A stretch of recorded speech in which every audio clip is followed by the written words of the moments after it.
নমস্কার বন্ধুরা, শাউক উইথ দীপাঞ্জন চ্যানেলে আপনাদের সকলকে স্বাগত জানাই। আপনারা শুনছেন শ্রীম কথিত শ্রী শ্রী রামকৃষ্ণ কথামৃত ৪৮তম পর্ব নিয়ে আপনাদের কাছে চলে এসেছি। চলুন আজকের পর্বটি শুরু করা যাক। তব কথামৃতং তপ্ত জীবনং কবিভিরীরিতং কল্মষাপহম শ্রবণমঙ্গলং শ্রীমদাততং ভুবি গৃণন্তি যে ভুরিদা জনা। চতুর্থ পরিচ্ছেদ, অহংকারী বিনাশের কারণ ও ঈশ্বর লাভের বিঘ্ন। সকলে বসিয়া আছেন, কাপ্তেন ও ভক্তদের সহিত ঠাকুর কথা কহিতেছেন। এমন সময় ব্রাহ্ম সমাজের জয়গোপাল সেন ও ত্রৈলোক্য আসিয়া প্রণাম করিয়া আসন গ্রহণ করিলেন। ঠাকুর সহাস্যে ত্রৈলোক্যের দিকে তাকাইয়া কথা কহিতেছেন। শ্রীরামকৃষ্ণ: অহংকার আছে বলে ঈশ্বর দর্শন হয় না। ঈশ্বরের বাড়ির দরজার সামনে এই অহংকার রূপ গাছের গুঁড়ি পড়ে আছে। এই গুঁড়ি উল্লঙ্ঘন না করলে তার ঘরে প্রবেশ করা যায় না। একজন ভূত সিদ্ধ হয়েছিল। সিদ্ধ হয়ে যেই ডেকেছে অমনি ভূতটি এসেছে। এসে বললে, কি কাজ করতে হবে বলো? কাজ যেই দিতে পারবে না অমনি তোমার ঘাড় ভাঙব। সে ব্যক্তি যত কাজ দরকার ছিল সব ক্রমে ক্রমে করিয়ে নিল। তারপর আর কাজ পায় না। ভূতটি বললে, এইবার তোমার ঘাড় ভাঙি? সে বললে, একটু দাঁড়াও, আমি আসছি। এই বলে গুরুদেবের কাছে গিয়ে বললে, মহাশয়, ভারী বিপদে পড়েছি, এই বিবরণ, এখন কি করি? গুরু তখন বললেন, তুই এক কর্ম কর, তাকে এই চুল গাছটি সোজা করতে বল। ভূতটি দিন রাত ওই করতে লাগলো। চুল কি সোজা হয়? যেমন বাঁকা তেমনই রহিল। অহংকারও এই যায় আবার আসে। অহংকার ত্যাগ না করলে ঈশ্বরের কৃপা হয় না। কর্মের বাড়িতে যদি একজনকে ভাঁড়ারি করা যায়, যতক্ষণ ভাঁড়ারে সে থাকে ততক্ষণ কর্তা আসে না। যখন সে নিজে ইচ্ছা করে ভাঁড়ার ছেড়ে চলে যায়, তখনই কর্তা ঘরে চাবি দেয় ও নিজে ভাঁড়ারের বন্দোবস্ত করে। নাবালকেরই অছি। ছেলে মানুষ নিজে বিষয় রক্ষা করতে পারে না। রাজা ভার লন। অহংকার ত্যাগ না করলে ঈশ্বর ভার লন না। বৈকুণ্ঠে লক্ষ্মীনারায়ণ বসে আছেন। হঠাৎ নারায়ণ উঠে দাঁড়ালেন। লক্ষ্মী পদসেবা করছিলেন। বললেন, ঠাকুর কোথা যাও? নারায়ণ বললেন, আমার একটি ভক্ত বড় বিপদে পড়েছে, তাই তাকে রক্ষা করতে যাচ্ছি। এই বলে নারায়ণ বেরিয়ে গেলেন, কিন্তু তৎক্ষণাৎ আবার ফিরলেন। লক্ষ্মী বললেন, ঠাকুর এত শীঘ্র ফিরলেন যে? নারায়ণ হেসে বললেন, ভক্তটি প্রেমে বিহ্বল হয়ে পথে চলে যাচ্ছিল। ধোপারা কাপড় শুকাতে দিচ্ছিল। ভক্তটি মারিয়ে যাচ্ছিল। দেখে ধোপারা লাঠি লয়ে তাকে মারতে যাচ্ছিল, তাই আমি তাকে রক্ষা করতে গিয়েছিলাম। লক্ষ্মী আবার বললেন, ফিরে এলেন কেন? নারায়ণ হাসতে হাসতে বললেন, সে ভক্তটি নিজে ধোপাদের মারবার জন্য ইট চুলেছে দেখলাম। সকলের হাস্য, তাই আর আমি গেলাম না। পূর্ব কথা, কেশব ও গৌরী সোহম অবস্থার পর দাসভাব। কেশব সেনকে বলেছিলাম অহং ত্যাগ করতে হবে। তাতে কেশব বললে, তাহলে মহাশয় দল কেমন করে থাকে? আমি বললাম, তোমার একই বুদ্ধি, তুমি কাঁচা আমি ত্যাগ করো। যে আমিতে কামিনী কাঞ্চনে আসক্ত করে, কিন্তু পাকা আমি, দাস আমি, ভক্তের আমি ত্যাগ করতে বলছি না। আমি ঈশ্বরের দাস, আমি ঈশ্বরের সন্তান, এর নাম পাকা আমি, এতে কোনো দোষ নাই। ত্রৈলোক্য: অহংকার যাওয়া বড় শক্ত, লোকে মনে করে বুঝি গেছে। শ্রীরামকৃষ্ণ: পাছে অহংকার হয় বলে গৌরী আমি বলতো না, বলতো ইনি। আমিও তার দেখাদেখি বলতাম ইনি। আমি খেয়েছি না বলে বলতাম ইনি খেয়েছেন। সেজবাবু তাই দেখে একদিন বললে, সে কি বাবা, তুমি ওসব কেন বলবে? ওসব ওরা বলুক, ওদের অহংকার আছে, তোমার তো আর অহংকার নাই, তোমার ওসব বলার কিছু দরকার নেই। কেশবকে বললাম, আমিটা তো যাবে না, অতএব সে দাস ভাবে থাক, যেমন দাস। প্রহ্লাদ দুই ভাবে থাকতেন, কখনো বোধ করতেন তুমি আমি, আমিই তুমি, সোহম। আবার যখন অহং বুদ্ধি আসতো তখন দেখতেন আমি দাস, তুমি প্রভু। একবার পাকা সোহম হলে পরে তারপর দাস ভাবে থাকা, যেমন আমি দাস। ব্রহ্মজ্ঞানের লক্ষণ, ভক্তের আমি, কর্মত্যাগ। কাপ্তেনের প্রতি ব্রহ্মজ্ঞান হলে কতকগুলি লক্ষণে বোঝা যায়। শ্রীমদ্ ভাগবতে জ্ঞানীর 4টি অবস্থার কথা আছে: বালকবৎ, জড়বৎ, উন্মাদবৎ, পিশাচবৎ। 5 বছরের বালকের অবস্থা হয়, আবার কখনো পাগলের মতন ব্যবহার করে, কখনো জড়ের ন্যায় থাকে। এ অবস্থায় কর্ম করতে পারে না, কর্ম ত্যাগ হয়। তবে যদি বলো জনকাদি কর্ম করেছিলেন, তা কি জানো, তখনকার লোক কর্মচারীদের উপর ভার দিয়ে নিশ্চিন্ত হতো, আর তখনকার লোকও খুব বিশ্বাসী ছিল। শ্রীরামকৃষ্ণ কর্মত্যাগের কথা বলিতেছেন। আবার যাহাদের কর্মে আসক্তি আছে তাহাদের অনাসক্ত হয়ে কর্ম করতে বলছেন। শ্রীরামকৃষ্ণ জ্ঞান হলে বেশি কর্ম করতে পারে না। ত্রৈলোক্য কেন? পৌহারি বাবা এমন যোগী, কিন্তু লোকের ঝগড়া বিবাদ মিটিয়ে দেন, এমনকি মোকদ্দমা নিষ্পত্তি করেন। শ্রীরামকৃষ্ণ হ্যাঁ হ্যাঁ, তা বটে। দুর্গাচরণ ডাক্তার এত মাতাল, 24 ঘন্টা মদ খেয়ে থাকত, কিন্তু কাজের বেলা ঠিক। চিকিৎসা করবার সময় কোনোরূপ ভুল হবে না। ভক্তি লাভ করে কর্ম করলে দোষ নাই, কিন্তু বড় কঠিন, খুব তপস্যা চাই। ঈশ্বরই সব করছেন, আমরা যন্ত্রস্বরূপ। কালীঘরের সামনে শিখরা বলেছিল ঈশ্বর দয়াময়। আমি বললাম, দয়া কাদের উপর? শিখরা বললে, কেন মহারাজ, আমাদের সকলের উপর। আমি বললাম, আমরা সকলে তাঁর ছেলে, ছেলের উপর আবার দয়া কি? তিনি ছেলেদের দেখছেন, তা তিনি দেখবেন না তো বামুনপাড়ার লোকে এসে দেখবে? আচ্ছা, যারা দয়াময় বলে তারা এটি ভাবে না যে আমরা কি পরের ছেলে? কাপ্তেন আজ্ঞা হ্যাঁ, আপনার বলে বোধ থাকে না। ভক্ত ও পূজাদি, ঈশ্বর ভক্ত বৎসল, পূর্ণ জ্ঞানী। শ্রীরামকৃষ্ণ তবে কি দয়াময় বলবে না? যতক্ষণ সাধনার অবস্থা ততক্ষণ বলবে। তাকে লাভ হলে তবে ঠিক আপনার বাপ কি আপনার মা বলে বোধ হয়। যতক্ষণ না ঈশ্বর লাভ হয় ততক্ষণ বোধ হয় আমরা খুব দূরের লোক, পরের ছেলে। সাধনাবস্থায় তাকে সবই বলতে হয়। হাজরা নরেন্দ্রকে একদিন বলছিল, ঈশ্বর অনন্ত, তার ঐশ্বর্য অনন্ত, তিনি কি আর সন্দেশ কলা খাবেন না গান শুনবেন? ওসব মনের ভুল। নরেন্দ্র অমনি 10 হাত নেবে গেল। তখন হাজরাকে বললাম, তুমি কি পাজি? ওদের অমন কথা বললে ওরা দাঁড়ায় কোথা? ভক্তি গেলে মানুষ কি লয়ে থাকে? তার অনন্ত ঐশ্বর্য, তবুও তিনি ভক্তাধীন। বড় মানুষের দারবান এসে বাবুর সভায় এক ধারে দাঁড়িয়ে আছে, হাতে কি একটি জিনিস আছে কাপড়ে ঢাকা, অতি সংকোচভাবে।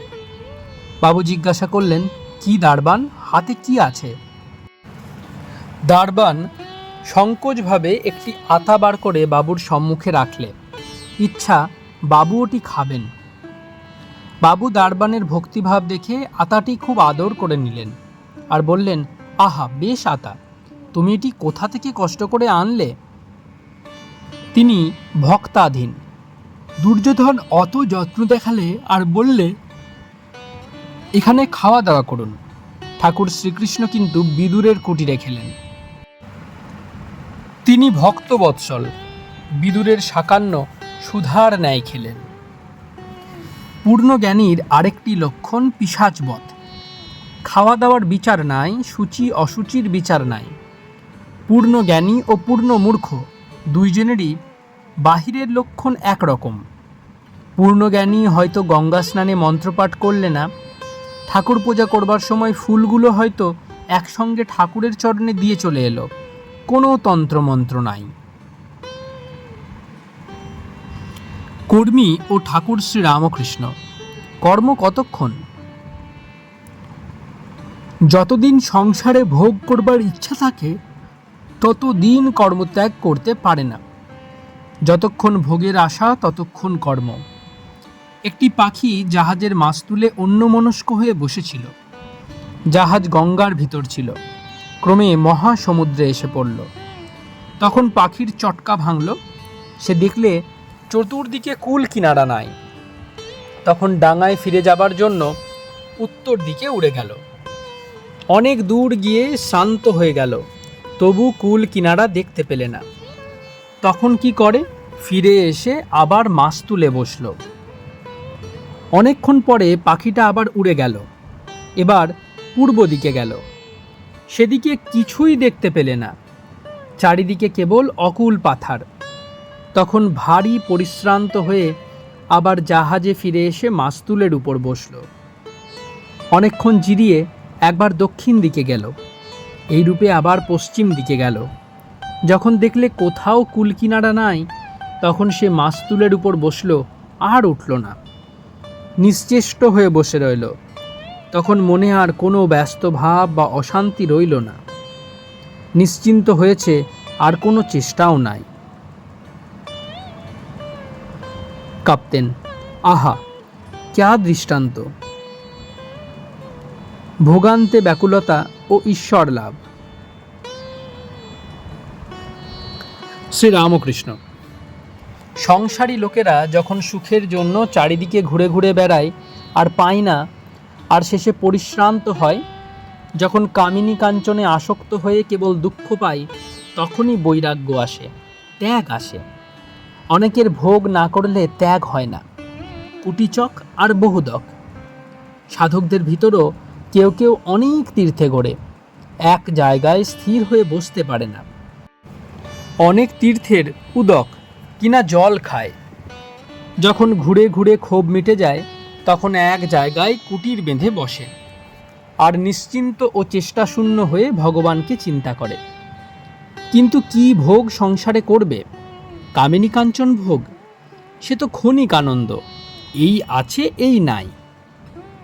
প্রায় মেঘ ও বর্ষা লেগেই আছে, সূর্য দেখা যায় না। দুঃখের ভাগই বেশি, আর কামিনী কাঞ্চন মেঘ সূর্যকে দেখতে দেয় না।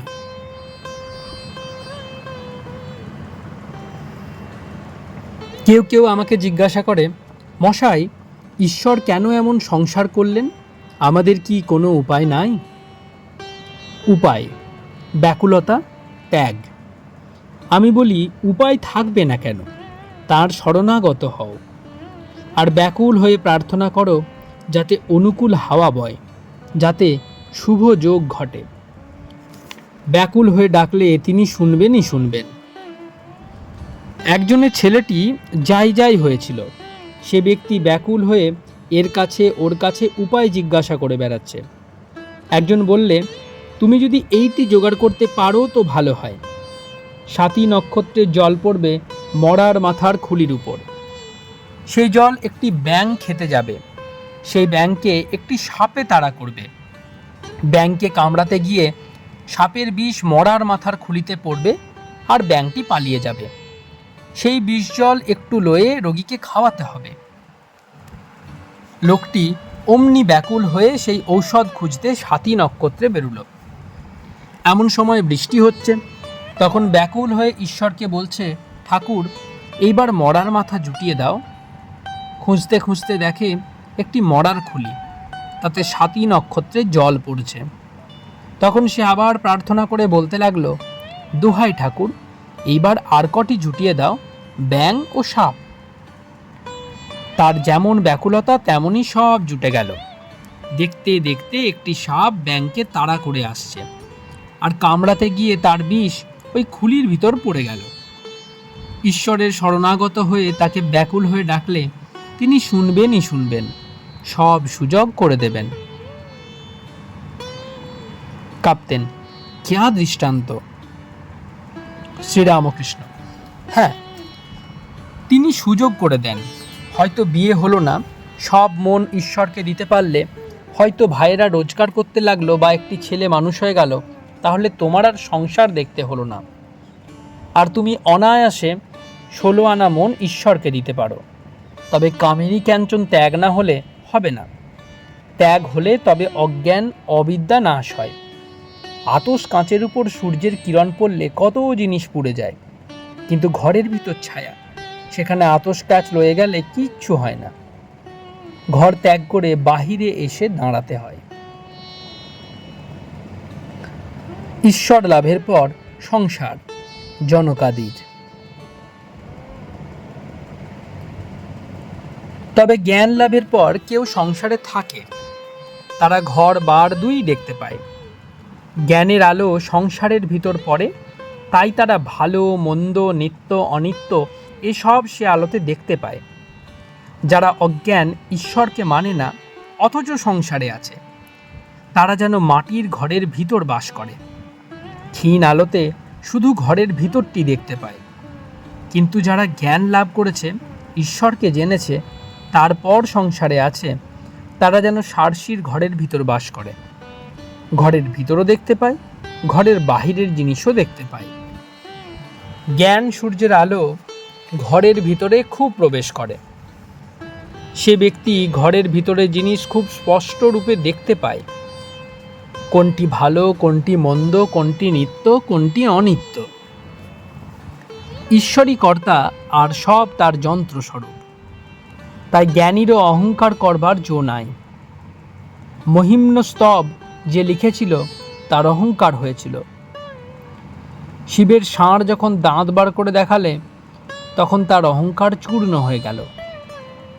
দেখলে এক একটি দাঁত এক একটি মন্ত্র। তার মানে কি জানো? এসব মন্ত্র অনাদিকাল ছিল, তুমি কেবল উদ্ধার করলে।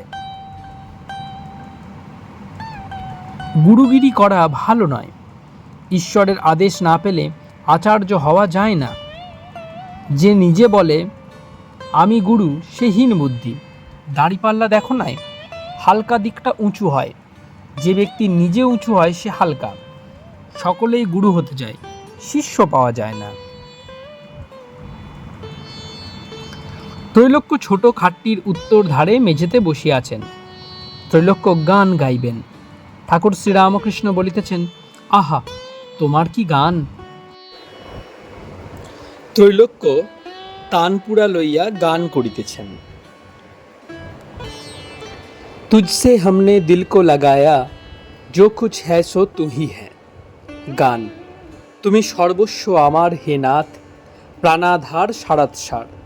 নাহি তোমা বিনে কেহ ত্রিভুবনে আপনার বলিবার।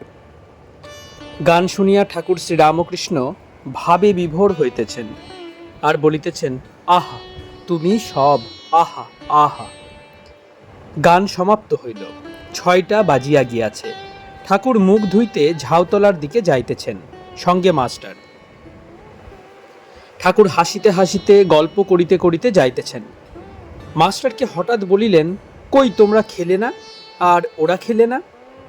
ঠাকুর ভক্তদের প্রসাদ দিবার জন্য ব্যস্ত হইয়াছেন। নরেন্দ্র ও ঠাকুর শ্রীরামকৃষ্ণ। আজ সন্ধ্যার পর ঠাকুরের কলিকাতায় যাইবার কথা আছে। ঝাউতলা থেকে ফিরিবার সময় মাস্টারকে বলিতেছেন, তাই তো, কার গাড়িতে যাই? সন্ধ্যা হইয়াছে। ঠাকুরের ঘরে প্রদীপ জ্বালা হইল ও ধূনা দেওয়া হইতেছে। ঠাকুর বাড়িতে সব স্থানে ফরাস আলো জ্বালিয়ে দিল। রোশন চৌকি বাজিতেছে।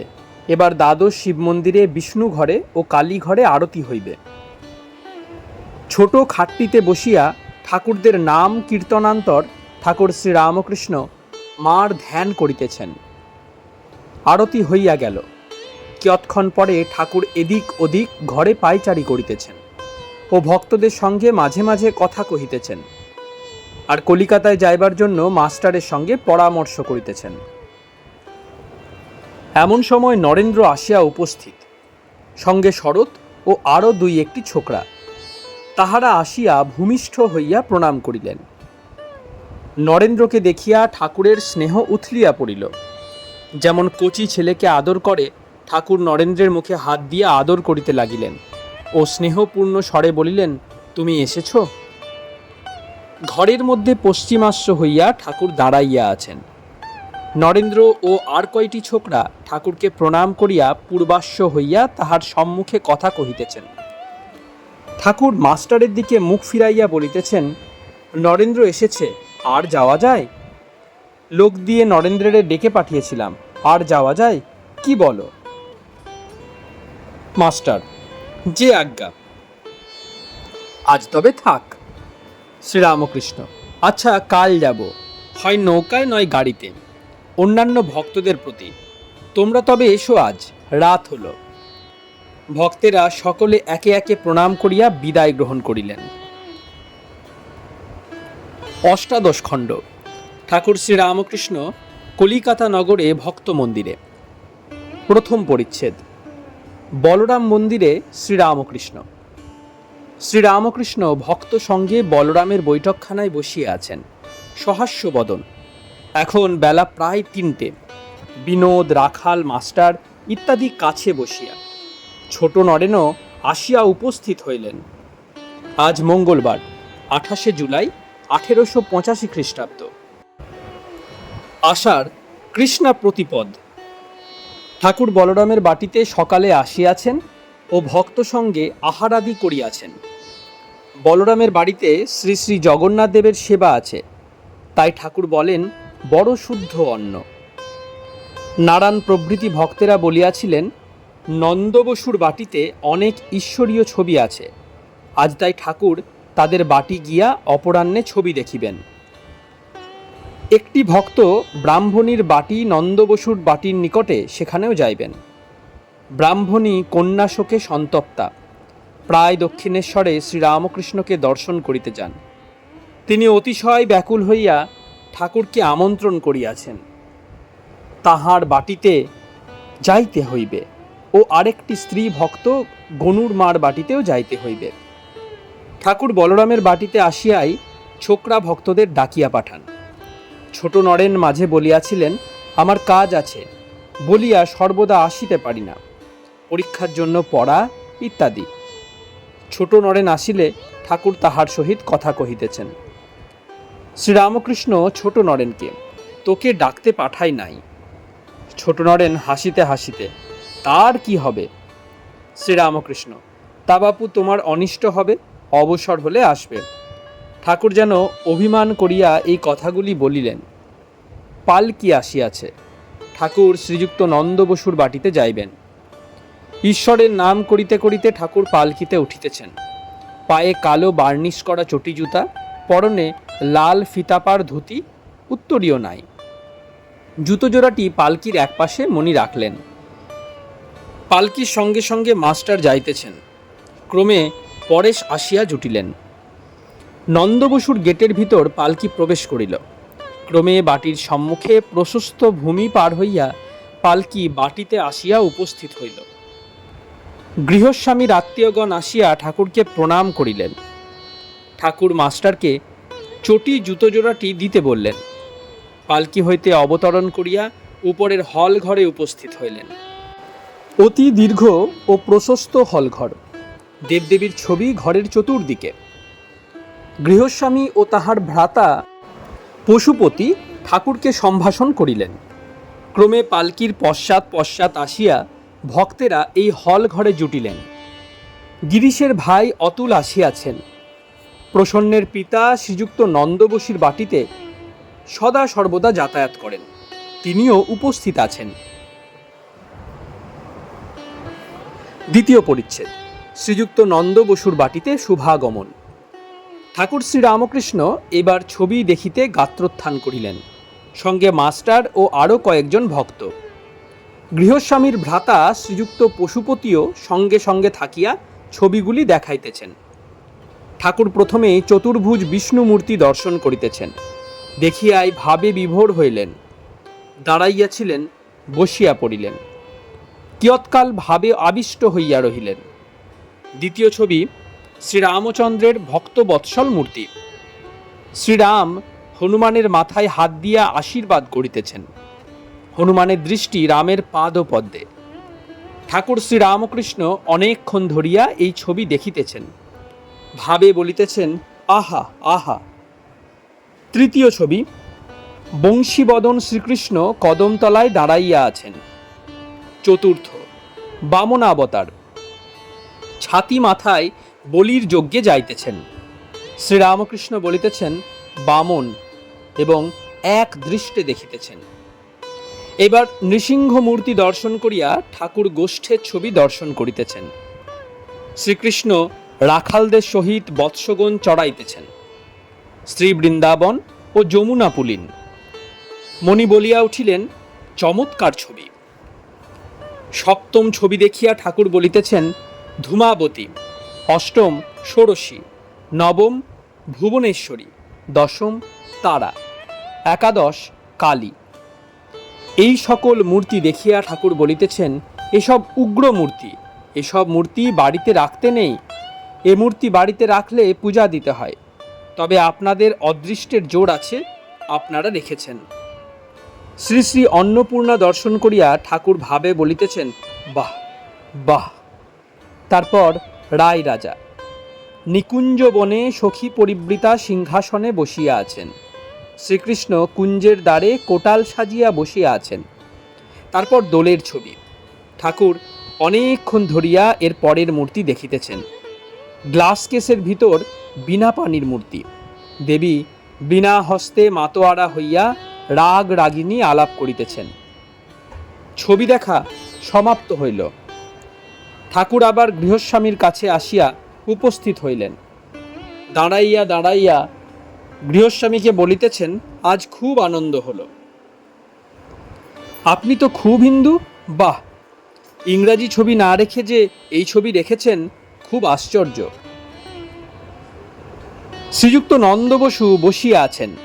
তিনি ঠাকুরকে আহ্বান করিয়া বলিতেছেন, বসুন, দাঁড়িয়ে রইলেন কেন? শ্রীরামকৃষ্ণ বসিয়া, এ পটগুলো খুব বড় বড়, তুমি বেশ হিন্দু। নন্দ বসু, ইংরাজি ছবিও আছে? শ্রীরামকৃষ্ণ সহাস্যে, সেসব অমন নয়, ইংরাজির দিকে তোমার তেমন নজর নাই। ঘরের দেওয়ালের উপর শ্রীযুক্ত কেশব সেনের নববিধানের ছবি টাঙানো ছিল। শ্রীযুক্ত সুরেশ মিত্র ওই ছবি করাইয়াছিলেন। তিনি ঠাকুরের একজন প্রিয় ভক্ত। ওই ছবিতে পরমহংসদেব কেশবকে দেখাইয়া দিতেছেন, ভিন্ন পথ দিয়া সব ধর্মাবলম্বীরা ঈশ্বরের দিকে যাইতেছেন। গন্তব্য স্থান এক, শুধু পথ আলাদা। শ্রীরামকৃষ্ণ, ও যে সুরেন্দ্রের পট। প্রসন্নের পিতা সহাস্যে, আপনিও ওর ভিতর আছেন। শ্রীরামকৃষ্ণ সহাস্যে, ওই একরকম, ওর ভিতর সবই আছে, ইদানিং ভাব। এই কথা বলিতে বলিতে হঠাৎ ঠাকুর ভাবে বিভোর হইতেছেন। ঠাকুর জগন্মাতার সঙ্গে কথা কহিতেছেন। কিয়ৎক্ষণ পরে মাতালের ন্যায় বলিতেছেন, আমি বেহুশ হই নাই। বাড়ির দিকে দৃষ্টি করিয়া বলিতেছেন, বড় বাড়ি, এতে কি আছে, ইট কাঠ মাটি। কিয়ৎক্ষণ পরে বলিতেছেন, ঈশ্বরীয় মূর্তি সকল দেখে বড় আনন্দ হলো। আবার বলিতেছেন, উগ্রমূর্তি কালী তারা রাখা ভালো নয়, রাখলে পূজা দিতে হয়। পশুপতি সহাস্যে, তা তিনি যতদিন চালাবেন ততদিন চলবে। শ্রীরামকৃষ্ণ, তা বটে, কিন্তু ঈশ্বরেতে মন রাখা ভালো, তাকে ভুলে থাকা ভালো নয়। নন্দ বসু, তাতে মতি কই হয়? শ্রীরামকৃষ্ণ, তার কৃপা হলে হয়। নন্দ বসু, তার কৃপা কই হয়? তার কি কৃপা করবার শক্তি আছে? ঈশ্বর কর্তা না কর্মই ঈশ্বর? শ্রীরামকৃষ্ণ সহাস্যে, বুঝেছি, তোমার পণ্ডিতদের মত, যে যেমন কর্ম করবে সেরূপ ফল পাবে, ওগুলো ছেড়ে দাও। ঈশ্বরের শরণাগত হলে কর্মক্ষয় হয়। আমি মার কাছে ফুল হাতে করে বলেছিলাম, মা, এই লও তোমার পাপ, এই লও তোমার পুণ্য, আমি কিছুই চাই না, তুমি আমায় শুদ্ধা ভক্তি দাও। এই লও তোমার ভালো, এই লও তোমার মন্দ, আমি ভালো মন্দ কিছুই চাই না, আমায় শুদ্ধা ভক্তি দাও।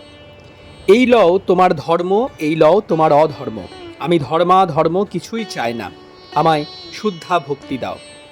এই লও তোমার জ্ঞান, এই লও তোমার অজ্ঞান, আমি জ্ঞান অজ্ঞান কিছুই চাই না, আমায় শুদ্ধা ভক্তি দাও। এই লও তোমার সূচি, এই লও তোমার অসুচি, আমায় শুদ্ধা ভক্তি দাও। নন্দ বসু: আইন তিনি ছাড়াতে পারেন?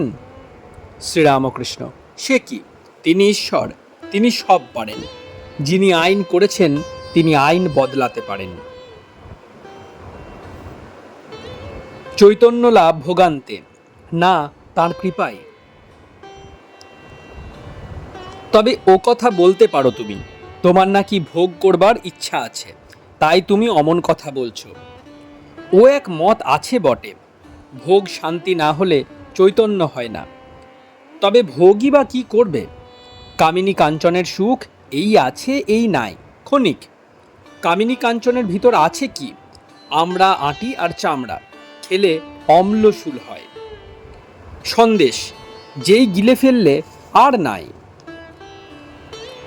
ঈশ্বর কি পক্ষপাতী? অবিদ্যা কেন? তাঁর খুশি। নন্দবসু একটু চুপ করিয়া আছেন, তারপর বলিতেছেন, ওসব তো বলে বটে। ঈশ্বর কি পক্ষপাতী? তাঁর কৃপাতে যদি হয় তাহলে বলতে হবে ঈশ্বর পক্ষপাতী। শ্রীরামকৃষ্ণ: তিনি নিজেই সব, ঈশ্বর নিজেই জীব জগৎ সব হয়েছেন। যখন পূর্ণ জ্ঞান হবে তখন ওই বোধ। তিনি মন বুদ্ধি দেহ চতুর্বিংশতি তত্ত্ব সব হয়েছেন, তিনি আর পক্ষপাত কার উপর করবেন? নন্দ বসু: তিনি নানা রূপ কেন হয়েছেন? কোনোখানে জ্ঞান, কোনোখানে অজ্ঞান। শ্রীরামকৃষ্ণ: তার খুশি। অতুল: কেদারবাবু বেশ বলেছেন। একজন জিজ্ঞাসা করেছিল, ঈশ্বর সৃষ্টি কেন করলেন? তাতে বলেছিলেন যে যে মিটিংয়ে তিনি সৃষ্টির মতলব করেছিলেন সেই মিটিংয়ে আমি ছিলাম না। সকলের হাস্য। শ্রীরামকৃষ্ণ: তার খুশি। এই বলিয়া ঠাকুর গান গাইতেছেন। সকলই তোমার ইচ্ছা, ইচ্ছাময়ী তারা তুমি, তোমার কর্ম তুমি করো মা, লোকে বলে করি আমি। পঙ্কে বদ্ধ কর করি, পঙ্গুরে লঙ্ঘাও গিরি, কারে দাও মা ব্রহ্মপদ, কারে করো অধগামী। আমি যন্ত্র তুমি যন্ত্রী, আমি ঘর তুমি ঘরণী, আমি রথ তুমি রথী, যেমন চালাও তেমনই চলি। তিনি আনন্দময়ী, এই সৃষ্টি স্থিতি প্রলয়ের লীলা করছেন। অসংখ্য জীব, তার মধ্যে দুই একটি মুক্ত হয়ে যাচ্ছে, তাতেও আনন্দ। ঘুড়ির লক্ষ্যের দুটো একটা কাটে, এসে দাও মা হাত চাপড়ি। কেউ সংসারে বদ্ধ হচ্ছে, কেউ মুক্ত হচ্ছে। ভব সিন্ধু মাঝে মন উঠছে ডুবছে কত তরি। নন্দ বসু: তার খুশি, আমরা যে মরি। শ্রীরামকৃষ্ণ: তোমরা কোথায়? তিনিই সব হয়েছেন। যতক্ষণ না তাকে জানতে পারছ ততক্ষণ আমি আমি করছ। সকলে তাকে জানতে পারবে, সকলেই উদ্ধার হবে। তবে কেহ সকাল সকাল খেতে পায়, কেহ দুপুরবেলা, কেউ বা সন্ধ্যার সময়, কিন্তু কেহ অভুক্ত থাকবে না।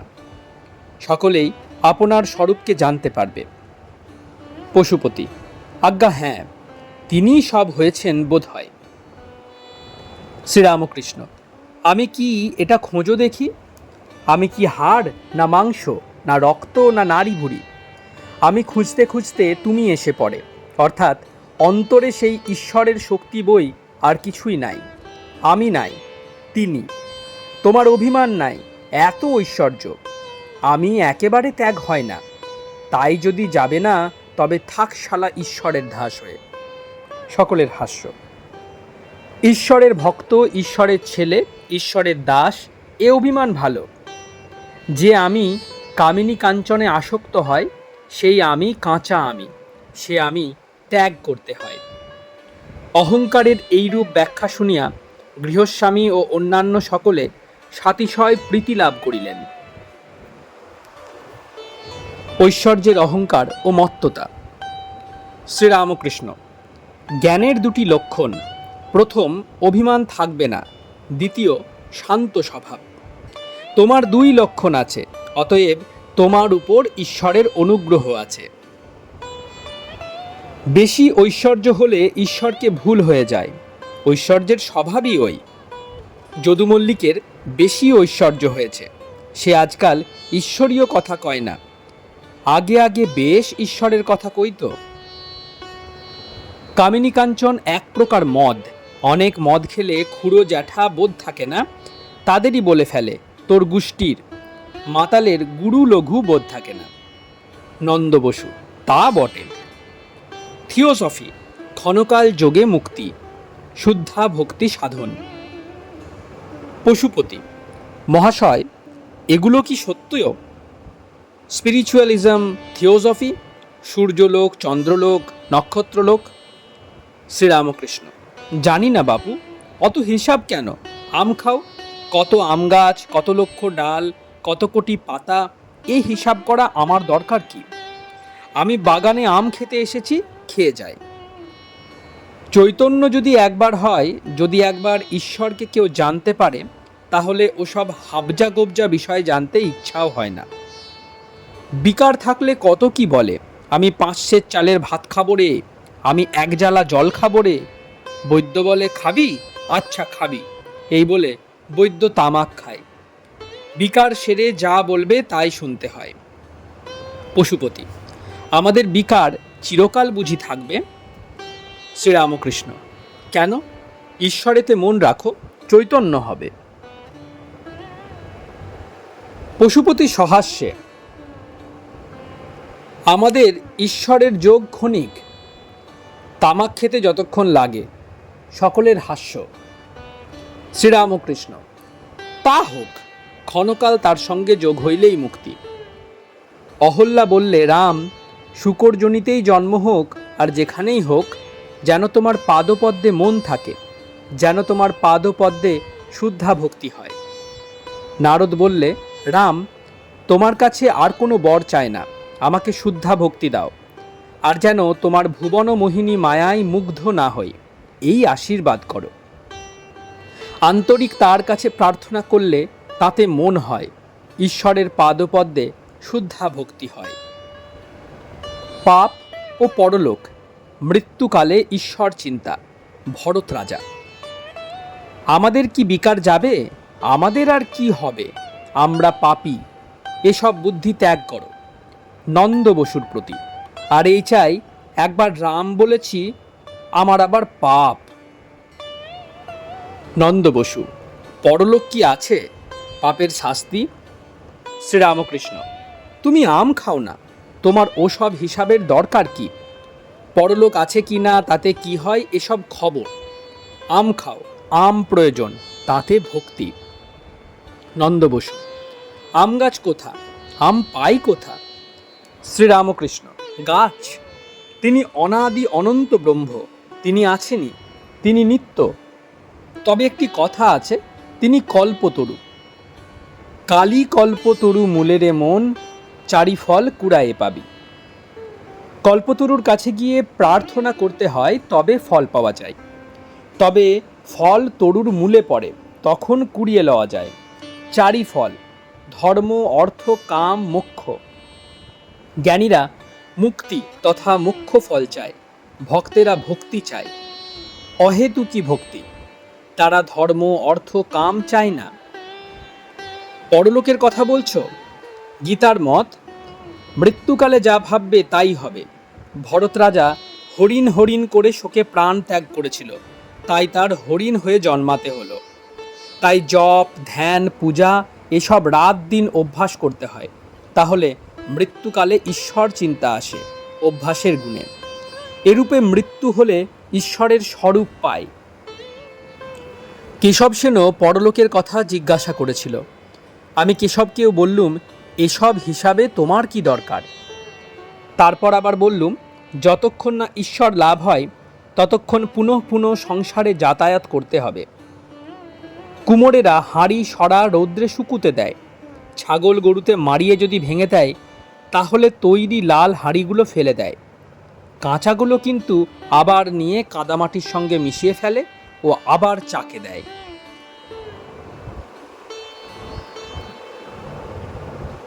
তৃতীয় পরিচ্ছেদ, শ্রীরামকৃষ্ণ ও গৃহস্থের মঙ্গল কামনা, রজগুণের চিহ্ন। এ পর্যন্ত গৃহস্বামী ঠাকুরের মিষ্টমুখ করাইবার কোনো চেষ্টা করেন নাই। ঠাকুর শতপ্রবৃত্ত হইয়া গৃহস্বামীকে বলিতেছেন, কিছু খেতে হয়। যদুর মাকে তাই সেদিন বললুম, ওগো কিছু দাও, তা না হলে পাছে গৃহস্থের অমঙ্গল হয়। গৃহস্বামী কিছু মিষ্টান্ন আনাইয়া দিলেন, ঠাকুর খাইতেছেন। নন্দবসু ও অন্যান্য সকলে ঠাকুরের দিকে এক দৃষ্টে চাহিয়া আছেন, দেখিতেছেন তিনি কি কি করেন। ঠাকুর হাত ধুইবেন, চাদরের উপর রেকাবি করিয়া মিষ্টান্ন দেওয়া হইয়াছিল, সেখানে হাত ধোয়া হইবে না। হাত ধুইবার জন্য একজন ভৃত্য পিকদানি আনিয়া উপস্থিত করিল। পিকদানি রজগুণের চিহ্ন। ঠাকুর দেখিয়া বলিয়া উঠিলেন, নিয়ে যাও নিয়ে যাও। গৃহস্বামী বলিতেছেন, হাত ধুন। ঠাকুর অন্যমনস্ক, বলিলেন, কি হাত ধোব? ঠাকুর দক্ষিণে বারান্দার দিকে উঠিয়া গেলেন। মণিকে আজ্ঞা করিলেন, আমার হাতে জল দাও। মণি ভৃঙ্গার হইতে জল ঢালিয়া দিলেন। ঠাকুর নিজের কাপড়ে হাত পুছিয়া আবার বসিবার স্থানে ফিরিয়া আসিলেন। ভদ্রলোকদের জন্য রেকাবি করিয়া পান আনা হইয়াছিল। সেই রেকাবির পান ঠাকুরের কাছে লইয়া যাওয়া হইল, তিনি সে পান গ্রহণ করিলেন না। ইষ্ট দেবতাকে নিবেদন, জ্ঞান ভক্তি ও শুদ্ধা ভক্তি। নন্দবসু শ্রীরামকৃষ্ণের প্রতি, একটা কথা বলবো? শ্রীরামকৃষ্ণ সহাস্যে, কি? নন্দবসু, পান খেলেন না কেন? সব ঠিক হলো, ওইটি অন্যায় হয়েছে। শ্রীরামকৃষ্ণ, ইষ্টকে দিয়ে খায়, ওই একটা ভাব আছে। নন্দবসু, ও তো ইষ্টতেই পড়ত। শ্রীরামকৃষ্ণ, জ্ঞান পথ একটা আছে আর ভক্তিপথ একটা আছে। জ্ঞানীর মতে সব জিনিসই ব্রহ্মজ্ঞান করে দেওয়া যায়, ভক্তিপথে একটু ভেদ বুদ্ধি হয়। নন্দ, ওটা দোষ হয়েছে। শ্রীরামকৃষ্ণ সহাস্যে, ও আমার একটা ভাব আছে, তুমি যা বলছো ও ঠিক বটে, ও আছে। ঠাকুর গৃহস্বামীকে মোসাহেব হইতে সাবধান করিতেছেন। শ্রীরামকৃষ্ণ, আরেকটা সাবধান, মোসাহেবরা স্বার্থের জন্য বেড়ায়। প্রসন্নের পিতাকে, আপনার কি এখানে থাকা হয়? প্রসন্নের পিতা, আজ্ঞে না, এই পাড়াতেই থাকা হয়। তামাক ইচ্ছা করুন। শ্রীরামকৃষ্ণ অতি বিনীতভাবে, না থাক, আপনি খান, আমার এখন ইচ্ছা নাই। নন্দবসুর বাড়িটি খুব বড়, তাই ঠাকুর বলিতেছেন, যদুর বাড়ি এত বড় নয়, তাই তাকে সেদিন বললাম। নন্দ, হ্যাঁ, তিনি জোড়াসাঁকোতে নূতন বাড়ি করেছেন। ঠাকুর নন্দবসুকে উৎসাহ দিতেছেন। শ্রীরামকৃষ্ণ নন্দবসুর প্রতি, তুমি সংসারে থেকে ঈশ্বরের প্রতি মন রেখেছ, এ কি কম কথা? যে সংসার ত্যাগী সে তো ঈশ্বরকে ডাকবেই, তাতে আর বাহাদুরি কি? সংসারে থেকে যে ডাকে সেই ধন্য। সে ব্যক্তি 20 মন পাথর সরিয়ে তবে দেখে। একটা ভাব আশ্রয় করে তাকে ডাকতে হয়। হনুমানের জ্ঞান ভক্তি, নারদের শুদ্ধা ভক্তি। রাম জিজ্ঞাসা করলেন, হনুমান, তুমি আমাকে কিভাবে অর্চনা করো? হনুমান বললেন, কখনো দেখি তুমি পূর্ণ, আমি অংশ, কখনো দেখি তুমি প্রভু, আমি দাস। আর রাম যখন তত্ত্বজ্ঞান হয় তখন দেখি তুমি আমি, আমি তুমি। রাম নারদকে বললেন, তুমি বর লও। নারদ বললেন, রাম, এই বর দাও যেন তোমার পাদপদ্মে শুদ্ধা ভক্তি হয়, আর যেন তোমার ভুবনমোহিনী মায়ায় মুগ্ধ না হই। এবার ঠাকুর গাত্রোত্থান করিবেন। শ্রীরামকৃষ্ণ নন্দবসুর প্রতি, গীতার মত, অনেকে যাকে গণে মানে তাতে ঈশ্বরের বিশেষ শক্তি আছে, তোমাতে ঈশ্বরের শক্তি আছে। নন্দ বসু: শক্তি সকল মানুষেরই সমান। শ্রীরামকৃষ্ণ বিরক্ত হইয়া: ওই এক তোমাদের কথা, সকল লোকের শক্তি কি সমান হতে পারে? বিভুরূপে তিনি সর্বভূতে এক হয়ে আছেন বটে, কিন্তু শক্তি বিশেষ। বিদ্যাসাগরও ওই কথা বলেছিল। তিনি কি কারুকে বেশি শক্তি, কারুকে কম শক্তি দিয়েছেন? তখন আমি বললাম, যদি শক্তি ভিন্ন না হয় তাহলে তোমাকে আমরা কেন দেখতে এসেছি? তোমার মাথায় কি দুটো শিং বেরিয়েছে? ঠাকুর গাত্রোত্থান করিলেন। ভক্তেরাও সঙ্গে সঙ্গে উঠিলেন। পশুপতি সঙ্গে সঙ্গে প্রত্যুত গমন করিয়া দ্বার দেশে পৌঁছাইয়া দিলেন। ঊনবিংশ খণ্ড। ঠাকুর শ্রীরামকৃষ্ণ কলিকাতা নগরে ভক্ত মন্দিরে। প্রথম পরিচ্ছেদ। শোকাতুরা ব্রাহ্মণীর বাটিতে ঠাকুর শ্রীরামকৃষ্ণ। ঠাকুর বাগবাজারের একটি শোকাতুরা ব্রাহ্মণীর বাড়ি আসিয়াছেন। বাড়িটি পুরাতন, ইষ্টক নির্মিত। বাড়ি প্রবেশ করিয়াই বাম দিকে গোয়ালঘর, ছাদের উপর বসিবার স্থান হইয়াছে। ছাদে লোক কাতার দিয়া কেহ দাঁড়াইয়া কেহ বসিয়া আছেন। সকলেই উৎসুক কখন ঠাকুরকে দেখিবেন। ব্রাহ্মণীরা দুই ভগ্নী, দুইজনেই বিধবা। বাড়িতে এদের ভাইরাও সপরিবারে থাকেন। ব্রাহ্মণীর একমাত্র কন্যা দেহত্যাগ করাতে তিনি জারপরণায় শোকাতুরা। আজ ঠাকুর গৃহে পদার্পণ করিবেন বলিয়া সমস্ত দিন উদ্যোগ করিতেছেন।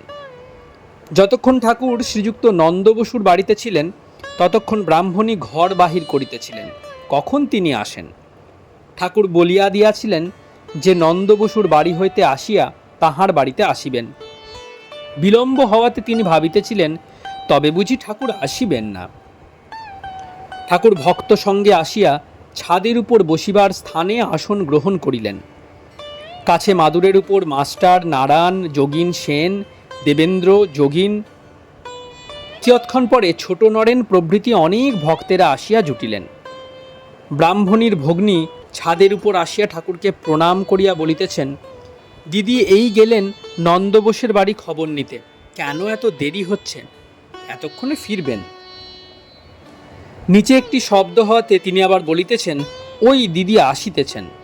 এই বলিয়া তিনি দেখিতে লাগিলেন, কিন্তু তিনি এখনও আসিয়া পৌঁছেন নাই। ঠাকুর সহাস্যবদন, ভক্ত পরিবৃত হইয়া বসিয়া আছেন। মাস্টার দেবেন্দ্রের প্রতি, কি চমৎকার দৃশ্য! ছেলে, বুড়ো, পুরুষ, মেয়ে কাতার দিয়ে দাঁড়িয়ে রয়েছে।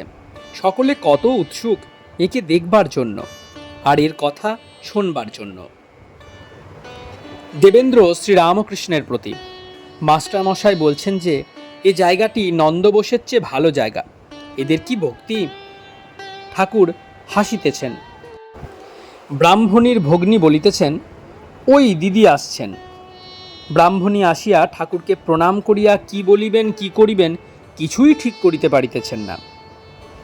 ব্রাহ্মণী অধীর হইয়া বলিতেছেন, ওগো আমি যে আহ্লাদে আর বাঁচি না গো। তোমরা সব বলো গো আমি কেমন করে বাঁচি। ওগো আমার চণ্ডী যখন এসেছিল সেপাই শাস্ত্রী সঙ্গে করে আর রাস্তায় তারা পাহারা দিচ্ছিল, তখন যে এত আহ্লাদ হইনি গো। ওগো চণ্ডীর শোক এখন একটুও আমার নাই। মনে করেছিলাম তিনি যে কালে এলেন না, যা আয়োজন করলুম সব গঙ্গার জলে ফেলে দেব, আর ওর সঙ্গে আলাপ করব না। যেখানে আসবেন একবার যাব, অন্তর থেকে দেখব, দেখে চলে আসব। যাই সকলকে বলি, আইরে আমার সুখ দেখে যা। যাই যোগিনকে বলি গে আমার ভাগ্যি দেখে যা।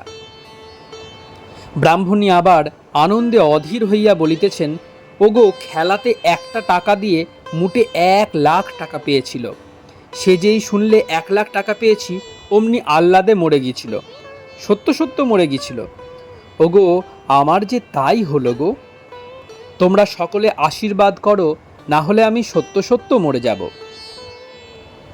মণি ব্রাহ্মণীর আরতি ও ভাবের অবস্থা দেখিয়া মোহিত হইয়া গিয়াছেন।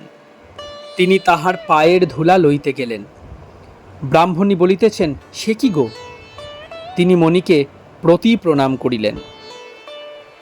ব্রাহ্মণী ভক্তেরা আসিয়াছেন দেখিয়া আনন্দিত হইয়াছেন আর বলিতেছেন, তোমরা সব এসেছ, ছোট নরেনকে এনেছি, বলি তা না হলে হাসবে কে? ব্রাহ্মণী এইরূপ কথাবার্তা কহিতেছেন। উহার ভগ্নী আসিয়া ব্যস্ত হইয়া বলিতেছেন, দিদি এসো না, তুমি এখানে দাঁড়ায় থাকলে কি হয়, নিচে এসো, আমরা কি একলা পারি? ব্রাহ্মণী আনন্দে বিভোর ঠাকুর ও ভক্তদের দেখিতেছেন, তাদের ছেড়ে যেতে আর পারেন না। এইরূপ কথাবার্তার পর ব্রাহ্মণী অতিশয় ভক্তি সহকারে ঠাকুরকে অন্য ঘরে লইয়া গিয়া মিষ্টান্নাদি নিবেদন করিলেন। ভক্তরাও ছাদে বসিয়া সকলে মিষ্টমুখ করিলেন। রাত প্রায় ৮টা হইল, ঠাকুর বিদায় গ্রহণ করিতেছেন। নিচের তলায় ঘরের কোলে বারান্দা, বারান্দা দিয়ে পশ্চিমাস্য হইয়া উঠানে আসিতে হয়। তাহার পর গোয়ালঘর ডান দিকে রাখিয়া সদর দরজায় আসিতে হয়। ঠাকুর যখন বারান্দা দিয়া ভক্ত সঙ্গে সদর দরজার দিকে আসিতেছেন, তখন ব্রাহ্মণী উচ্চস্বরে ডাকিতেছেন, ও বউ, শীঘ্র পায়ের ধুলা নিবি আয়। বউ ঠাকুরানী প্রণাম করিলেন। ব্রাহ্মণীর একটি ভাইও আসিয়া প্রণাম করিলেন। ব্রাহ্মণী ঠাকুরকে বলিতেছেন, এই আর একটি ভাই, মুখ্যু। শ্রীরামকৃষ্ণ, না না, সব ভালো মানুষ। একজন সঙ্গে সঙ্গে প্রদীপ ধরিয়া আসিতেছেন। আসিতে আসিতে এক জায়গায় তেমন আলো হইল না। ছোট নরেন উচ্চ স্বরে বলিতেছেন, পিদ্দিম ধর, পিদ্দিম ধর, মনে করো না যে পিদ্দিম ধরা ফুরিয়ে গেল। সকলের হাস্য। এবার গোয়াল ঘর। ব্রাহ্মণী ঠাকুরকে বলিতেছেন, এই আমার গোয়াল ঘর। গোয়াল ঘরের সামনে একবার দাঁড়াইলেন। চতুর্দিকে ভক্তগণ মণিভূমিষ্ঠ হইয়া ঠাকুরকে প্রণাম করিতেছেন ও পায়ের ধুলা লইতেছেন। এইবার ঠাকুর গনুর মার বাড়ি যাইবেন। দ্বিতীয় পরিচ্ছেদ। গনুর মার বাড়িতে ঠাকুর শ্রীরামকৃষ্ণ। গনুর মার বাড়ির বৈঠকখানায় ঠাকুর শ্রীরামকৃষ্ণ বসিয়া আছেন।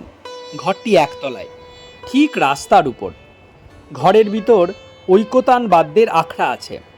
ছোকরারা বাদ্যযন্ত্র লইয়া ঠাকুরের প্রীত্যর্থে মাঝে মাঝে বাজাইতেছিল। রাত 8:30। আজ আষাঢ় মাসের কৃষ্ণা প্রতিপদ। চাঁদের আলোতে আকাশ, গৃহ, রাজপথ সব যেন প্লাবিত হইয়াছে। ঠাকুরের সঙ্গে সঙ্গে ভক্তেরা আসিয়া ওই ঘরে বসিয়াছেন। ব্রাহ্মণীও সঙ্গে সঙ্গে আসিয়াছেন। তিনি একবার বাড়ির ভিতর যাইতেছেন, একবার বাহিরে আসিয়া বৈঠকখানার দরজার কাছে আসিয়া দাঁড়াইতেছেন। পাড়ার কতকগুলি ছোকরা বৈঠকখানার জানালার উপর উঠিয়া ঠাকুরকে দেখিতেছে। পাড়ার ছেলে বুড়ো সকলেই ঠাকুরের আগমন সংবাদ শুনিয়া ব্যস্ত হইয়া মহাপুরুষ দর্শন করিতে আসিয়াছেন। জানলার উপর ছেলেরা উঠিয়াছে দেখিয়া ছোট নরেন বলিতেছেন, ওরে তোরা ওখানে কেন, যা যা, বাড়ি যা। ঠাকুর শ্রীরামকৃষ্ণ সস্নেহে বলিতেছেন, না, থাক না, থাক না। ঠাকুর মাঝে মাঝে বলিতেছেন, হরিওং হরিওং। শতরঞ্জির উপর একখানি আসন দেওয়া হইয়াছে, তাহার উপর শ্রীরামকৃষ্ণ বসিয়াছেন। ঐকতান বাদ্যের ছোকরাদের গান গাহিতে বলা হইল। তাহাদের বসিবার সুবিধা হইতেছে না। ঠাকুর তাহার নিকটে শতরঞ্জিতে বসিবার জন্য তাহাদের আহ্বান করিলেন। ঠাকুর বলিতেছেন, এর উপরেই বস না, এই আমি দিচ্ছি। এই বলিয়া আসন গুটাইয়া লইলেন। ছোকরারা গান গাহিতেছে, কেশব কুরু করুণা দিনে কুঞ্জ কানন চারি, মাধব মনমোহন মোহন মুরলীধারী, হরিবোল হরিবোল হরিবোল মন আমার। ব্রজকিশোর কালীয় হর কাতর ভয়ভঞ্জন, নয়ন বাঁকা বাঁকা শিখি পাখা, রাধিকা হৃদি রঞ্জন, গোবর্ধন ধারণ বনকুসুম ভূষণ, দামোদর কংস দর্পহারী, শ্যাম রাস রসবিহারী, হরিবোল হরিবোল হরিবোল মন আমার। গান এসোমা জীবন উমা ইত্যাদি। শ্রীরামকৃষ্ণ, আহা কি গান, কেমন বেহালা, কেমন বাজনা। একটি ছোকরা ফ্লুট বাজাইতেছিলেন, তাহার দিকে ও অপর আরেকটি ছোকরার দিকে অঙ্গুলি নির্দেশ করিয়া বলিতেছেন, ইনি ওর যেন জোর। এবার কেবল কনসার্ট বাজনা হইতে লাগিল। বাজনার পর ঠাকুর আনন্দিত হইয়া বলিতেছেন, বাহ, কি চমৎকার। একটি ছোকরাকে নির্দেশ করিয়া বলিতেছেন, এর সব জানা আছে, অর্থাৎ সব রকম বাজনা। মাস্টারকে বলিতেছেন, এরা সব বেশ লোক। ছোকরাদের গান বাজনার পর তাহারা ভক্তদের বলিতেছে, আপনারা কিছু গান। ব্রাহ্মণী দাঁড়াইয়া আছেন। তিনি দ্বারের কাছ থেকে বলিলেন, গান এরা কেউ জানে না, এক মহিমবাবু বুঝি জানেন, তা ওর সামনে উনি গাইবেন না। একজন ছোকরা, কেন? আমি বাবার সম্মুখে গাইতে পারি। ছোট নরেন উচ্চ হাস্য করিয়া, অতদূর উনি এগোননি। সকলে হাসিতেছেন। কিয়ৎক্ষণ পরে ব্রাহ্মণী আসিয়া বলিতেছেন, আপনি ভিতরে আসুন। শ্রীরামকৃষ্ণ বলিতেছেন, কেন গো? ব্রাহ্মণী, সেখানে জল খাবার দেওয়া হয়েছে, যাবেন? শ্রীরামকৃষ্ণ, এইখানেই এনে দাও না। ব্রাহ্মণী, গনুর মা বলেছে ঘরটায় একবার পায়ের ধুলা দিন, তাহলে ঘর কাশি হয়ে থাকবে। ঘরে মরে গেলে আর কোনো গোল থাকবে না। ঠাকুর শ্রীরামকৃষ্ণ ব্রাহ্মণী ও বাড়ির ছেলেদের সঙ্গে অন্তঃপুরে গমন করিলেন। ভক্তেরা চাঁদের আলোতে বেড়াইতে লাগিলেন। মাস্টার ও বিনোদ বাড়ির দক্ষিণ দিকে সদর রাস্তার উপর গল্প করিতে করিতে পাদচারণ করিতেছেন। তৃতীয় পরিচ্ছেদ, গুহ্য কথা। তিনজনই এক। বলরামের বাড়ির বৈঠকখানার পশ্চিম পার্শ্বের ঘরে ঠাকুর বিশ্রাম করিতেছেন, নিদ্রা যাইবেন। গনুর মার বাড়ি হইতে ফিরিতে অনেক রাত হইয়া গিয়াছে, রাত 11:45 হইবে। ঠাকুর বলিতেছেন, যোগিন একটু পায়ে হাতটা বুলিয়ে দাও তো। কাছে মণি বসিয়া আছেন। যোগিন পায়ে হাত বুলাইয়া দিতেছেন। এমন সময় ঠাকুর বলিতেছেন, আমার খিদে পেয়েছে, একটু সুজি খাবো। ব্রাহ্মণী সঙ্গে সঙ্গে এখানেও আসিয়াছেন। ব্রাহ্মণীর ভাইটি বেশ বায়া তবলা বাজাইতে পারেন। ঠাকুর ব্রাহ্মণীকে আবার দেখিয়া বলিতেছেন, এবার নরেন্দ্র এলে কি আর কোনো গাইয়ে লোক এলে ওর ভাইকে ডেকে আনলেই হবে। ঠাকুর একটু সুজি খাইলেন। ক্রমে যোগিন ইত্যাদি ভক্তেরা ঘর হইতে চলিয়া গেলেন। মণি ঠাকুরের পায়ে হাত বুলাইতেছেন। ঠাকুর তাহার সহিত কথা কহিতেছেন। শ্রীরামকৃষ্ণ, আহা, এদের কি আহ্লাদ। মণি, কি আশ্চর্য, যীশু খ্রিস্টের সময় ঠিক এই রকম হয়েছিল। তারাও দুটি মেয়ে মানুষ ভক্ত, দুই ভগ্নী, মার্থা আর মেরি। শ্রীরামকৃষ্ণ উৎসুক হইয়া, তাদের গল্প কি বলতো? মণি, যীশুখ্রিস্ট তাদের বাড়িতে ভক্ত সঙ্গে ঠিক এই রকম করে গিয়েছিলেন। একজন ভগ্নী তাকে দেখে ভাবোল্লাসে পরিপূর্ণ হয়েছিল। যেমন গৌড়ের গানে আছে, ডুবলো নয়ন ফিরে না এলো, গৌড় রূপসাগরে সাঁতার ভুলে তলিয়ে গেল আমার মন। আরেকটি বোন একলা খাবার দাবার উদ্যোগ করছিল। সে ব্যতিব্যস্ত হয়ে যিশুর কাছে নালিশ করলে, প্রভু দেখুন দেখি দিদির কি অন্যায়। উনি এখানে একলা চুপ করে বসে আছেন, আর আমি একলা এইসব উদ্যোগ করছি। তখন যিশু বললেন, তোমার দিদি ধন্য, কেননা মানুষ জীবনের যা প্রয়োজন, অর্থাৎ ঈশ্বরকে ভালোবাসা, প্রেম, তা ওর হয়েছে। শ্রীরামকৃষ্ণ, আচ্ছা, তোমার এসব দেখে কি বোধ হয়? মণি, আমার বোধ হয় তিনজনেই এক বস্তু, যীশুখ্রিস্ট, চৈতন্যদেব আর আপনি, এক ব্যক্তি। শ্রীরামকৃষ্ণ, এক এক এক বই কি? তিনি অর্থাৎ ঈশ্বর, দেখছো না যেন এর উপর এমন করে রয়েছে। এই বলিয়া ঠাকুর নিজের শরীরের উপর অঙ্গুলি নির্দেশ করিলেন, যেন বলছেন ঈশ্বর তাঁরই শরীর ধারণ করে অবতীর্ণ হয়েই রয়েছেন। মণি, সেদিন আপনি এই অবতীর্ণ হওয়ার ব্যাপারটি বেশ বুঝিয়ে দিচ্ছিলেন। শ্রীরামকৃষ্ণ, কি বলো দেখি? মণি, যেন দিক দিগন্তব্যাপী মাঠ পড়ে রয়েছে, ধু ধু করছে। সম্মুখে পাঁচিল রয়েছে বলে আমি দেখতে পাচ্ছি না।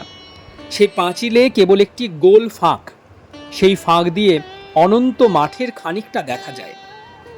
শ্রীরামকৃষ্ণ, বলো দেখি সে ফাঁকটি কি? মণি: সে ফাঁকটি আপনি।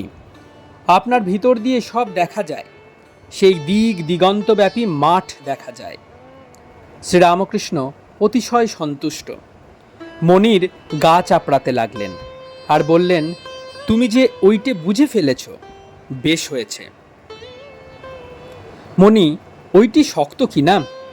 পূর্ণ ব্রহ্ম হয়ে ওইটুকুর ভিতর কেমন করে থাকেন ওইটি বুঝা যায় না। শ্রীরামকৃষ্ণ: তারে কেউ চিনলি না রে, ও সে পাগলের বেশে ফিরছে জীবের ঘরে ঘরে। মণি: আর আপনি বলেছিলেন যিশুর কথা। শ্রীরামকৃষ্ণ: কি কি? মণি: যদু মল্লিকের বাগানে যিশুর ছবি দেখে ভাব সমাধি হয়েছিল। আপনি দেখেছিলেন যে যিশুর মূর্তি ছবি থেকে এসে আপনার ভিতরে মিশে গেল। ঠাকুর কিয়ৎকাল চুপ করিয়া আছেন, তারপর আবার মণিকে বলিতেছেন, এই যে গলায় এইটে হয়েছে, ওর হয়তো মানে আছে। সব লোকের কাছে পাছে হালকামি করি, না হলে যেখানে সেখানে নাচা গাওয়া তো হয়ে যেত। ঠাকুর দ্বিজোর কথা কহিতেছেন, বলিতেছেন, দ্বিজ এলো না? মণি: বলেছিলাম আসতে, আজ আসবার কথা ছিল, কিন্তু কেন এলো না বলতে পারি না। শ্রীরামকৃষ্ণ: তার খুব অনুরাগ। আচ্ছা, ও এখানকার একটা কেউ হবে, অর্থাৎ সাঙ্গপাঙ্গের মধ্যে একজন হবে না? মণি: আজ্ঞে হ্যাঁ, তাই হবে, তা না হলে এত অনুরাগ। মণি মশারির ভিতর গিয়া ঠাকুরকে বাতাস করিতেছেন। ঠাকুর একটু পাশ ফেরার পর আবার কথা কহিতেছেন। মানুষের ভিতর তিনি অবতীর্ণ হইয়া লীলা করেন, এই কথা হইতেছে। শ্রীরামকৃষ্ণ: তোমার ওই ঘর, আমার আগে রূপ দর্শন হতো না, এমন অবস্থা গিয়েছে। এখনো দেখছো না, আবার রূপ কম পড়ছে। মণি: লীলার মধ্যে নরলীলা বেশ ভালো লাগে। শ্রীরামকৃষ্ণ: তাহলেই হলো, আর আমাকে দেখছ।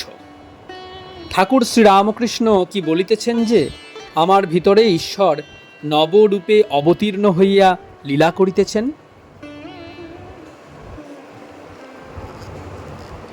বিংশ খণ্ড।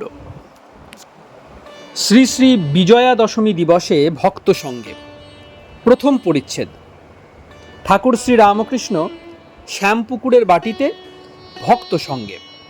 প্রথম পরিচ্ছেদ। শ্রী শ্রী বিজয়া দশমী 18ই অক্টোবর 1885 খ্রিস্টাব্দ। ঠাকুর শ্রীরামকৃষ্ণ শ্যামপুকুরের বাটিতে আছেন। শরীর অসুস্থ, কলিকাতায় চিকিৎসা করিতে আসিয়াছেন। ভক্তেরা সর্বদাই থাকেন, ঠাকুরের সেবা করেন। ভক্তদের মধ্যে এখন কেহ সংসার ত্যাগ করেন নাই, তাহারা নিজেদের বাটি হইতে যাতায়াত করেন। সুরেন্দ্রের ভক্তি, মা হৃদয়ে থাকুন। শীতকাল, সকাল বেলা 8টা।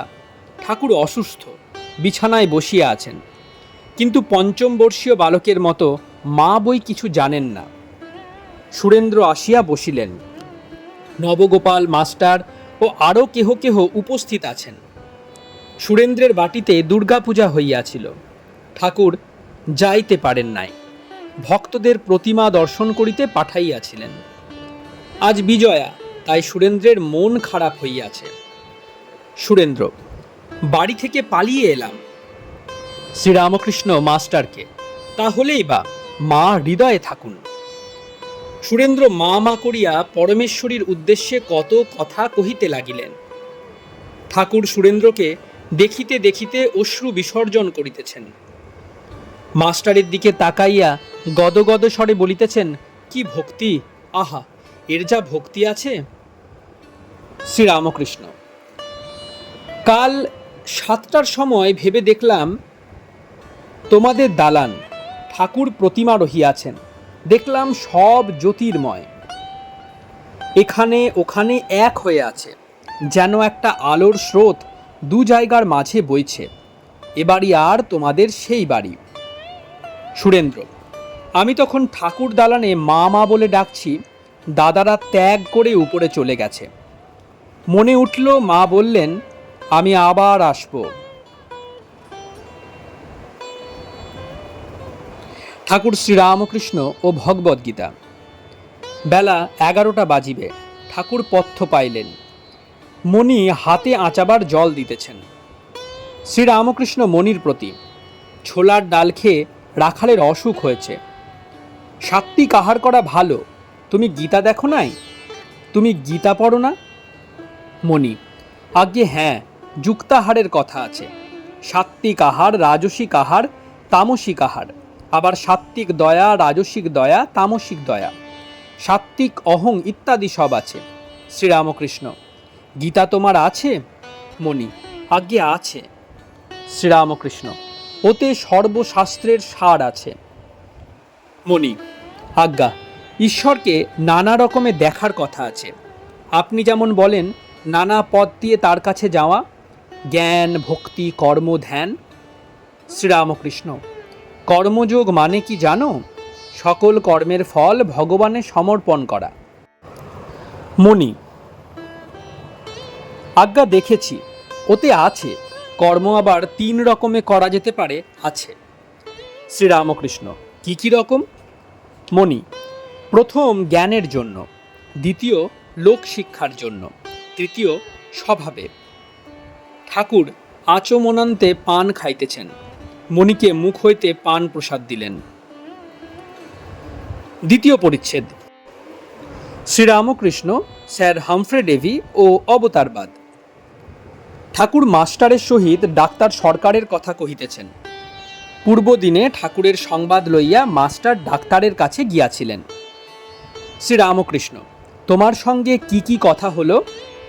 মাস্টার, ডাক্তারের ঘরে অনেক বই আছে, আমি একখানা বই সেখানে বসে বসে পড়ছিলাম, সেই সব পড়ে আবার ডাক্তারকে শোনাতে লাগলাম। স্যার হামফ্রে ডেভির বই, তাতে অবতারের প্রয়োজনে কথা আছে। শ্রীরামকৃষ্ণ, বটে, তুমি কি কথা বলেছিলে? মাস্টার, একটি কথা আছে, ঈশ্বরের বাণী মানুষের ভিতর দিয়ে না এলে মানুষ বুঝতে পারে না। Divine truth must be made human truth to be appreciated by us. তাই অবতারাদির প্রয়োজন। শ্রীরামকৃষ্ণ, বাহ, এসব তো বেশ কথা। মাস্টার সাহেব উপমা দিয়েছে, যেমন সূর্যের দিকে চাওয়া যায় না, কিন্তু সূর্যের আলো যেখানে পড়ে সেদিকে চাওয়া যায়। শ্রীরামকৃষ্ণ, বেশ কথা, আর কিছু আছে? মাস্টার, আরেক জায়গায় ছিল, যথার্থ জ্ঞান হচ্ছে বিশ্বাস। শ্রীরামকৃষ্ণ, এ তো খুব ভালো কথা, বিশ্বাস হলো তো সবই হয়ে গেল। মাস্টার, সাহেব আবার স্বপ্ন দেখেছিলেন রোমানদের দেবদেবী। শ্রীরামকৃষ্ণ, এমন সব বই হয়েছে, তিনিই সেখানে কাজ করছেন। আর কিছু কথা হলো? শ্রীরামকৃষ্ণ ও জগতের উপকার বা কর্মযোগ। মাস্টার, ওরা বলে জগতের উপকার করব, তাই আমি আপনার কথা বললাম। শ্রীরামকৃষ্ণ সহাস্যে, কি কথা? মাস্টার, শম্ভু মল্লিকের কথা। সে আপনাকে বলেছিল, আমার ইচ্ছা যে টাকা দিয়ে কতকগুলি হাসপাতাল, ডিসপেন্সারি, স্কুল এই সব করে দিই, হলে অনেকের উপকার হবে। আপনি তাকে যা বলেছিলেন তাই বললুম। যদি ঈশ্বর সম্মুখে আসেন তবে তুমি কি বলবে, আমাকে কতকগুলি হাসপাতাল, ডিসপেন্সারি, স্কুল করে দাও? আরেকটি কথা বললাম। শ্রীরামকৃষ্ণ, হ্যাঁ, থাক আলাদা আছে, যারা কর্ম করতে আসে। আর কি কথা? মাস্টার, বললাম, কালী দর্শন যদি উদ্দেশ্য হয় তবে রাস্তায় কেবল কাঙালি বিদায় করলে কি হবে, বরং জোশও করে একবার কালী দর্শন করে লও, তারপর যত কাঙালি বিদায় করতে ইচ্ছা হয় করো। শ্রীরামকৃষ্ণ, আর কিছু কথা হলো? ঠাকুর শ্রীরামকৃষ্ণের ভক্ত ও কাম জয়। মাস্টার, আপনার কাছে যারা আসে তাদের অনেকে কাম জয় করেছেন, এই কথা হলো। ডাক্তার তখন বললে, আমারও কামটাম উঠে গেছে জানো। আমি বললাম, আপনি তো বড় লোক, আপনি যে কাম জয় করেছেন বলছেন, তা তো আশ্চর্য নয়। ক্ষুদ্র প্রাণীদের পর্যন্ত তার কাছ থেকে ইন্দ্রিয় জয় হচ্ছে, এই আশ্চর্য। তারপর আমি বললাম, আপনি যা গিরিশ ঘোষকে বলেছিলেন। শ্রীরামকৃষ্ণ সহাস্যে, কি বলেছিলাম? মাস্টার, আপনি গিরিশ ঘোষকে বলেছিলেন, ডাক্তার তোমাকে ছাড়িয়ে যেতে পারে নাই, সেই অবতারের কথা। শ্রীরামকৃষ্ণ, তুমি অবতারের কথা তাকে বলবে, অর্থাৎ ডাক্তারকে। অবতার যিনি তাড়ন করেন, তার 10 অবতার আছে, 24 অবতার আছে, আবার অসংখ্য অবতার আছে। মদ্যপান ক্রমে ক্রমে একেবারে ত্যাগ। মাস্টার, গিরিশ ঘোষের ভারী খবর নেয়, কেবল জিজ্ঞাসা করেন, গিরিশ ঘোষ কি সব মদ ছেড়েছে? তার উপর বড় চোখ। শ্রীরামকৃষ্ণ, তুমি গিরিশ ঘোষকে ও কথা বলেছিলে? মাস্টার, আজ্ঞে হ্যাঁ বলেছিলাম, আর সব মদ ছাড়বার কথা। শ্রীরামকৃষ্ণ, সে কি বললে? মাস্টার, তিনি বললেন, তোমরা যে কালে বলছো সে কালে ঠাকুরের কথা বলে মানি, কিন্তু আর জোর করে কোনো কথা বলবো না। শ্রীরামকৃষ্ণ আনন্দের সহিত, কালীপদ বলেছে সে একেবারে সব ছেড়েছে। তৃতীয় পরিচ্ছেদ। নিত্যলীলাযোগ, identity of the absolute or the universal ego and the phenomenal world.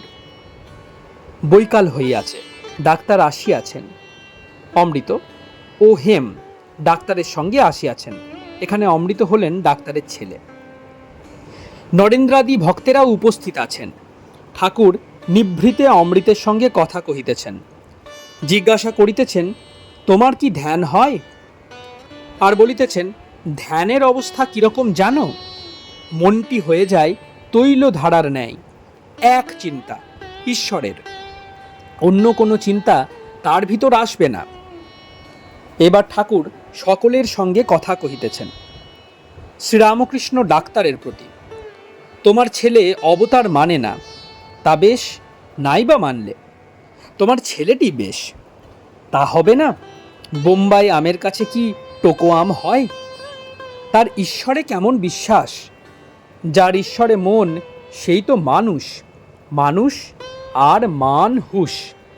যার হুঁশ আছে, চৈতন্য আছে, যে নিশ্চিত জানে ঈশ্বর সত্য আর সব অনিত্য, সেই মান হুঁশ। তা অবতার মানে না, তাতে দোষ কি? ঈশ্বর আর এসব জীবজগৎ তার ঐশ্বর্য, এ মানলেই হলো। যেমন বড় মানুষ আর তার বাগান, এরকম আছে 10 অবতার, 24 অবতার, আবার অসংখ্য অবতার। যেখানে তার বিশেষ শক্তি প্রকাশ, সেখানেই অবতার। তাই তো আমার মত। আরেক আছে, যা কিছু দেখছো এসব তিনি হয়েছেন। যেমন বেল, বিচি, খোলা, শাঁস, তিন জড়িয়ে এক। যাঁর নিত্য তাঁরই লীলা, যাঁরই লীলা তাঁরই নিত্য। নিত্যকে ছেড়ে শুধু লীলা বোঝা যায় না। লীলা আছে বলেই ছাড়িয়ে ছাড়িয়ে নিত্যে পৌঁছানো যায়। অহং বুদ্ধি যতক্ষণ থাকে ততক্ষণ লীলা ছাড়িয়ে যাবার জো নাই। নেতি নেতি করে ধ্যানযোগের ভিতর দিয়ে নিত্যে পৌঁছানো যেতে পারে, কিন্তু কিছু ছাড়বার জো নাই। যেমন বললাম বেল। ডাক্তার, ঠিক কথা। শ্রীরামকৃষ্ণ, কচ নির্বিকল্প সমাধিতে রয়েছেন। যখন সমাধি ভঙ্গ হচ্ছে, একজন জিজ্ঞাসা করলেন, তুমি এখন কি দেখছো? কচ বললেন, দেখছি যে জগৎ যেন তাতে জড়ে রয়েছে, তিনিই পরিপূর্ণ। যা কিছু দেখছি সব তিনিই হয়েছেন। এর ভিতর কোনটা ফেলবো কোনটা লব ঠিক করতে পারছি না। কি জানো, নিত্য আর লীলা দর্শন করে দাস ভাবে থাকা। হনুমান সাকার নিরাকার সাক্ষাৎকার করেছিলেন, তারপরে দাস ভাবে, ভক্তের ভাবে ছিলেন। মনি স্বগত। নিত্য আর লীলা দুই নিতে হবে। জার্মানিতে বেদান্ত যাওয়া অবধি ইউরোপীয় পণ্ডিতদের কাহারও কাহারও এই মত। কিন্তু ঠাকুর বলেছেন সব ত্যাগ, কামিনী কাঞ্চন ত্যাগ না হলে নিত্যলীলার সাক্ষাৎকার হয় না। ঠিক ঠিক ত্যাগী, সম্পূর্ণ অনাসক্তি। এইটুকু হেগেল প্রভৃতি পণ্ডিতদের সঙ্গে বিশেষ তফাৎ দেখছি।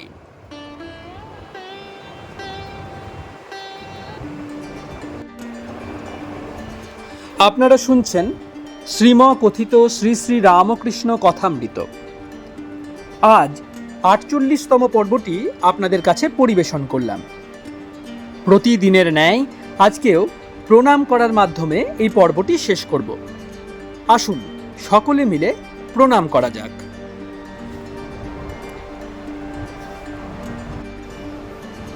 निरञ्जनं नित्यमनन्तरूपं भक्तानुकम्पा धृतविग्रहं वै ईशावतारं परमेशमिडं तं रामकृष्णं शिरसा नमामि।